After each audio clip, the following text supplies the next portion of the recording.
Hello friends, మట్టి పాత్రలు తెచ్చుకున్నప్పుడు వంట వండక ముందు వాటిని ఎలా క్లీన్ చేసుకోవాలో చెప్తున్నాను. ఏదైనా ఒక డబ్బాలో అవి మునిగేంత వరకు నీరు తీసుకొని 24 గంటలు ఉంచేయండి. వీలైనంత వరకు ఒక నైట్ అంతా ఉంచేయండి. 24 గంటలు నీళ్ళలో ఉంచేసిన తర్వాత బయటికి తీసేసుకొని ఇప్పుడు ఓన్లీ స్క్రబ్బర్ తోనే దీన్ని క్లీన్ చేసుకోండి. సోప్ అయితే పెట్టద్దు, నీట్ గా క్లీన్ చేసేసుకోండి. ఇప్పుడు కనుక సోప్ పెట్టి క్లీన్ చేస్తే అది అబ్జర్వ్ చేసుకొని సోప్ స్మెల్ అయితే వస్తుంది. ఓన్లీ స్క్రబ్బర్ తోనే క్లీన్ చేసుకోండి. రెండింటిని స్క్రబ్బర్ తో బాగా రుద్దేసిన తర్వాత కొంచెం ఎక్కువ వాటర్ తోనే బాగా క్లీన్ చేసుకోండి.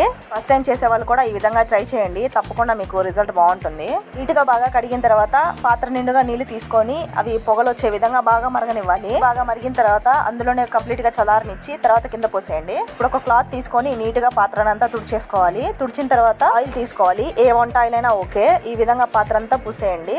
అలాగే మూత కూడా కంప్లీట్ గా పట్టే విధంగా పూసేయండి. ఇప్పుడు వీటిని తీసుకెళ్లి ఎండలో పెట్టి 2 నుంచి 3 గంటల వరకు కదిలించొద్దు. 3 గంటలు వదిలేసి తీసుకొచ్చాను. చూడండి, ఆయిల్ మొత్తం అబ్జర్వ్ చేసుకుంది. వండడానికి రెడీ అయిపోయాయి. హ్యాపీగా వండేసుకోవచ్చు. నచ్చితే ప్లీజ్ లైక్ అండ్ సబ్స్క్రైబ్.